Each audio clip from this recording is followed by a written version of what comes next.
This story, there was a young lady of Perth. It is published in Madness in the Family. This was compiled by Saroyan scholar Leo Hamalian after Saroyan's death. He published this in 1988. And the story was originally published in the Atlantic Monthly, 1961 of October. And Saroyan, in his very typical fashion, playfully challenging some of the dominant kind of cultural messages and ideologies, getting us to reflect on those, but in a playful way. Of course, here's Saroyan. There was a young lady of Perth. I sold the first issue of Liberty magazine. In it was the beginning of the memoirs of George Cohen and a limerick contest, for which the first prize was an enormous sum of money. Was it $5,000, $50,000, or $500,000? In any case, it was enough to make me stop and think about there having been a young lady of Perth. Now, of course, I'm not unaware that most people don't remember the first issue of Liberty magazine, if in fact they remember the second. How could they? The magazine saw the light of day when I was not much more than 11 or 12 or 13 or 14. Did I sell it or did I buy it? Did I make a profit of 2.5 cents or did I throw away a nickel? Memory fails me. And while it's not as bad as if a bank had failed me, it's bad enough, because I deal in memory. And when memory fails me, I'm in trouble. I have either got to invent or I've got to do research. I can invent fair to middling, feeling an awful liar all the while, but I can't do research worth the bottle cap. I forget what I'm looking for and wind up with 6 or 7 other things that I can't use. I don't mind inventing if there's a little aesthetic truth in it, as we say in the profession, verisimilitude. I once heard one writer say, but I can't vouch for either the spelling or the aptness. Very similar would have to be the words I would use, but because I could spell those words, and I believe I know what they mean. George Cohen happened to be a man I admired even more than I admired Benjamin Franklin, who was quite simply one of the truly great cut-ups in my life, as of course later on and in a different way George Cohen was. I knew Ben had put up a kite and had taken a chance on electrocution in order to invent electricity, and I knew he had written a boy's story called The Autobiography of, but the thing I liked about him was his easy way of getting to be a great man. Finally, they sent him to Paris as the ambassador, and he enchanted the French, in their words. And so, in that first issue of Liberty magazine, I was eager to find out about George Cohen, how he had begun his life, because George, the Yankee Doodle dandy, was still alive and kicking. I thought it would be interesting to find out his secret of success, in case someday our paths were to cross. There was no such chance with Ben Franklin, of course. Was the year 1924? If so, Ben had been dead for some time, and George M. was surely not much more than 30. Or might it have been 40? 30 or 40. He was certainly at the height of his fame, writing plays, singing, dancing, and being an all-around American boy, born on Independence Day. They made a movie about him, but I presumed they had done it for money, so I never saw it. The world was different then, whether it was 1924 or a couple of years earlier or a couple later. It was just plain different. It wasn't necessarily better, and in all probability it was worse, but an American boy had a chance in those days on his own, unsponsored, so to say. All he needed was willingness, wit, and vitality, and so it was to be an American, to be under voting age, to be unknown, to have the challenge there day and night, still unmet. Liberty magazine had a fine editorial policy, although I had forgotten precisely what it was. In the name of something, somebody meant to be an American boy, and to make money. I envied him, although I didn't know his name. He was back of the whole thing, though, and the arrival of this magazine into my life was an event of some importance. After work, I examined the magazine from cover to cover to find out what it had came to, and then I read George M. Cohen's contribution, which I found fascinating, because he was swift, confident, and talented. He was born backstage, and as soon as he could walk, he went out and wowed 'em, singing and dancing and telling jokes. The photographs of George and his beautiful sister and his handsome father and mother were an inspiration. But in those days, the theater wasn't my line, and so if I was to get started in the business of making my fame and fortune out of the pages of Liberty magazine, it would have to be by winning the limerick contest, by making something out of the fact that there was a young lady of Perth, if in fact that was what it was, and it probably wasn't, although it was certainly the equivalent of it. The trouble was I didn't know anything about limericks, but Liberty magazine gave a brief history of them, how they had originated in a place called Limerick, and the magazine also gave 3 or 4 illustrations of perfect ones. These were incredibly clever, apt, wise, and witty. Somebody from somewhere tried to do something, and as a result, something unexpected happened. In a way, that was a little like the story of my life up to that time, and now it was time for a change. Instead of being the subject of the limerick, I wanted to be the writer of one. I wanted to be the writer of the greatest limerick of all time, because that would mean I would win the contest, I would win the money, and people would say, "There goes the American boy who wrote the limerick." I couldn't think of a second line, though. There was a young lady of Perth. Who she was or what she was up to, I couldn't guess. I kept it in my mind, though. I had the first line, supplied by the magazine, and all I needed was the second line that was so extraordinary that the rest of the lines of the limerick would fall into place and sound like perfection itself. The words that rhymed with Perth were worth, mirth, birth, dearth, girth, and of course, earth, all good usable words. There was a birth, there were mirth and worth and the others, and so all I needed to do was to rattle them together and throw them out like dice for a natural. With my conscious mind, the mind that was supposed to be equal to such a challenge, equal to thought, I had little luck. There was a young lady of Perth who didn't know what she was worth, for instance, just wasn't right. And so I slept on it, or to be a little more exact, it slept on me. The young lady of Perth was there, and everywhere, but the limerick remained incomplete, and I woke up in the morning knowing I had been in a fight and hadn't won. That first issue of Liberty magazine passed from me to my brother, who also took an interest in the limerick contest, and then to my sisters,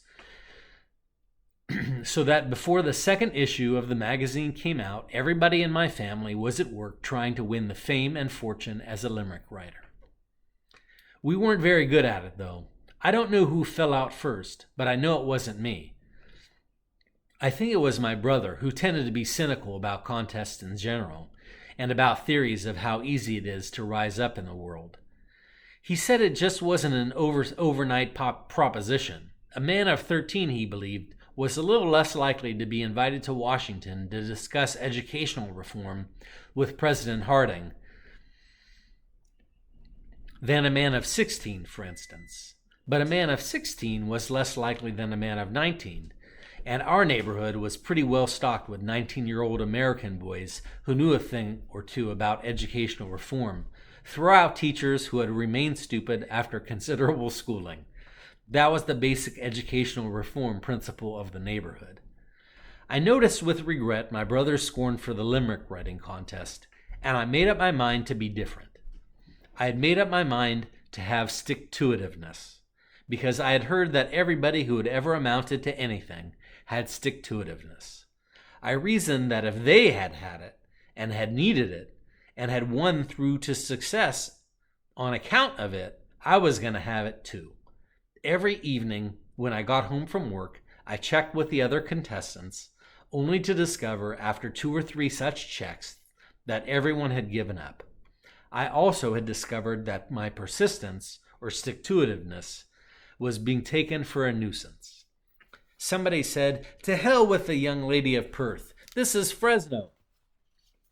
This amounted to nothing better than the waving of the white flag, surrender, armistice, failure, humiliation. I was flabbergasted, and more determined than ever to win the contest. There was time. The deadline was still 10 or 11 days off, and I felt confident that long before the required midnight postmark of the final day, I would have my limerick neatly written and on its way to Liberty Magazine, in wherever it was. I don't believe it was New York or in Chicago either. I just don't remember where it was, but it was somewhere, and this place could be reached by train mail in a matter of 6 or 7 days. There was no airmail in those days. One afternoon, the chain on my bike broke while I was sprinting, and I was sent over the handlebars onto the pavement. Something was always happening to my bike. It wasn't holding up, but nobody ever said they don't make them like the way they used to. The wire spokes of the wheel were always loosening, and while I had a spoke tightener, as every practical-minded messenger had, whenever I tightened a couple of loose spokes, I noticed that the alignment of the wheel became unbalanced. You had to be an expert even in a thing like that. The dive was on my head, which was at least a little protected by the blue cap of postal telegraph, or at any rate would have been had the cap not fallen off just before my head struck the pavement when I needed it most. It was quite a jolt, but as always I had hoped there had been no witnesses, for I despised having accidents and I resented help and sympathy. The minute my head hit the pavement, the whole winning limerick came to me, and I was stunned by the brilliance and rightness of it, the simplicity and inevitability of it, and by the fact that it had taken such a foolish accident to bring the thing around. I was all set to begin committing it to memory before I forgot it, when an elderly lady of Fresno hurried up and asked, as a mother or a grandmother might, "Are you all right?" "Yes, ma'am, it's nothing, thank you," all quickly said, so she would be satisfied and move along. But no, she wanted to chat. "Are you sure? Here, let me help you up." When I realized I was still flat on my back, so I leaped to my feet, picked up the fallen bike, and began to unwheel the chain, which had become entangled around the hub. There was no getting away from her, or rather no getting her away from me. On and on she chatted, and of course my upbringing compelled me to answer every question respectfully. At last I was able to walk away with my bike. It was time to commit the limerick to memory, but all I could remember was the first line again. The thing was lost. I was so mad that evening that when I got home my brother couldn't help noticing. "What's the matter with you? Lousy chain broke again?" I didn't want to tell him about the limerick because I was afraid he wouldn't believe me, and a younger brother hates not being believed. I had had that whole limerick right after I had dived, and it was the winning one too. I had had it.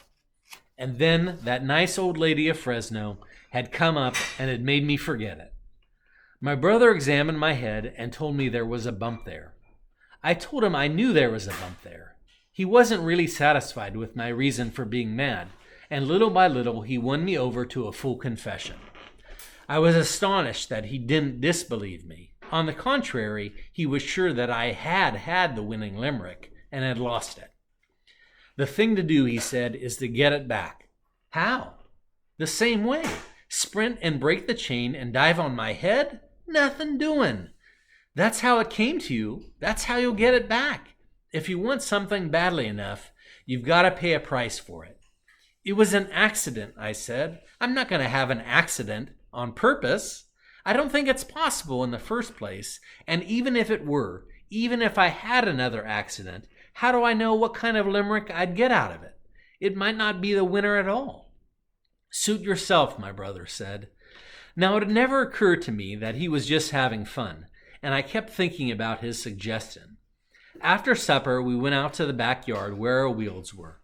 I looked at mine, with the chain as good as new again, repaired by Frank the Portuguese bike man, from whom we had bought our bikes second-hand.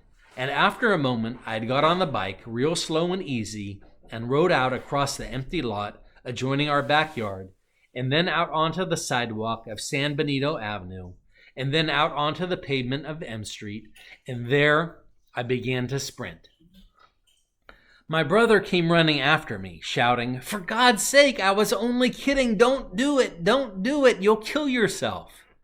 Well, the fact is, I really hadn't meant to do it. I had only meant to sprint, racing, going fast as I could go, as a kind of test of the fates. The chain was strong, and it just wasn't likely to break unless the fates wanted me to take another dive, get back the winning limerick, and be on my way to fame and fortune. I heard my brother.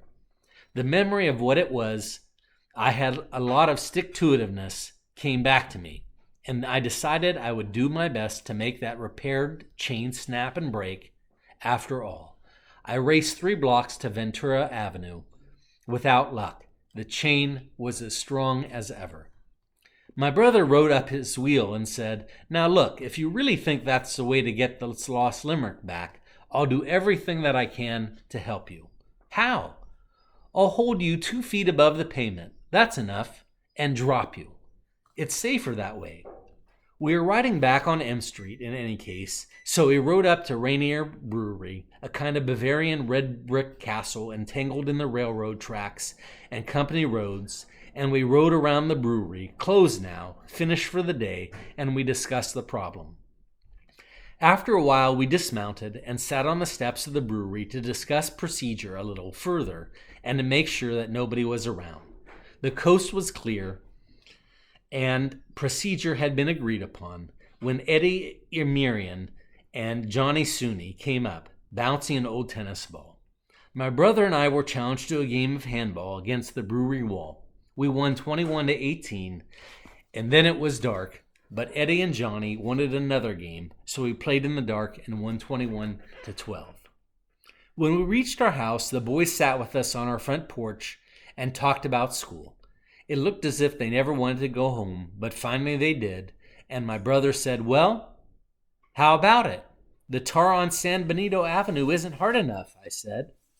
"Want to try the sidewalk? It's harder than the pavement," I hit. "Whatever you say." Well, we were both pretty tired, but it seemed to me this was a matter of stick-to-itiveness, if I ever saw one. So I quickly said, "Let's try her." My brother was holding me around the knees about 2 feet over the sidewalk and was all set to drop me on my head when my mother came out of the front porch with a pitcher of ton on a tray. "Uh-oh," my brother said. Well, it was now or never, so I said, "Let's go." Now, I was all set to get back to winning the winning limerick, but my brother didn't let go. "Why are you holding your brother that way?" my mother said. "Just exercise," my brother said. "We take turns." He let me down, and I took him around the knees and held him precisely as he had held me. For a moment, I thought of dropping him, without plan, but I thought better of it and didn't. "Come and drink ton," my mother said. I let him down, and we went up to the porch and drank 2 very big glasses each of the best drink in the world. Put 2 cups of yogurt in a pitcher, add 4 or 5 cups of cold water, stir, and drink. Well, the drink was great because it helped you to know how alive you were and what a privilege it was. One of my sisters began to play Dardanella on the piano, and the others began to sing. My brother and I listened and looked around at where we were and then up at the sky full of stars. It was kind of silly in a way, living in a house like that, nothing to it really, a few boards and a little wallpaper, and us in a whole neighborhood like that. But what could you do? The ton was great. The air was full of something that made you know you were alive, and the sky seemed a lot like something as good as money in the bank. Pretty soon my sisters came out on the porch. We all sat around and talked and told jokes and laughed. I liked it, but I kept feeling I was losing my stick-to-itiveness, and that was the one thing I couldn't afford to lose. After about an hour, we went inside to close up for the night. My brother dropped me headfirst onto my bed, but all I did was bounce. The winning limerick didn't come back, and then I dropped him, and all he did was bounce. I did my best with my conscious mind and sent in a limerick and lost. I read every installment of George M. Cohen's life, and I envied him. I read the winning limerick, too. It didn't come to very much. About 40 years later, I reached Perth, which is on the west coast of Australia. It seemed like a nice place, something like Fresno. I saw the young lady of Perth in person. I saw her 600 or 700 times, as a matter of fact. I spoke to her 6 or 7 times. She replied in a nice Australian accent. There was nothing suitable for a limerick in her. She was just a nice girl. In 1939, I met George M. Cohen in the offices of a theater in New York. He was a gentle, kindly fellow with the touch of sorrow in his eyes. Liberty magazine changed hands a couple times and then gave up the ghost. I forgot all about limericks. Also, stick-to-itiveness. I decided that don't stick-to-itiveness is a pretty usable philosophy too, especially for a writer.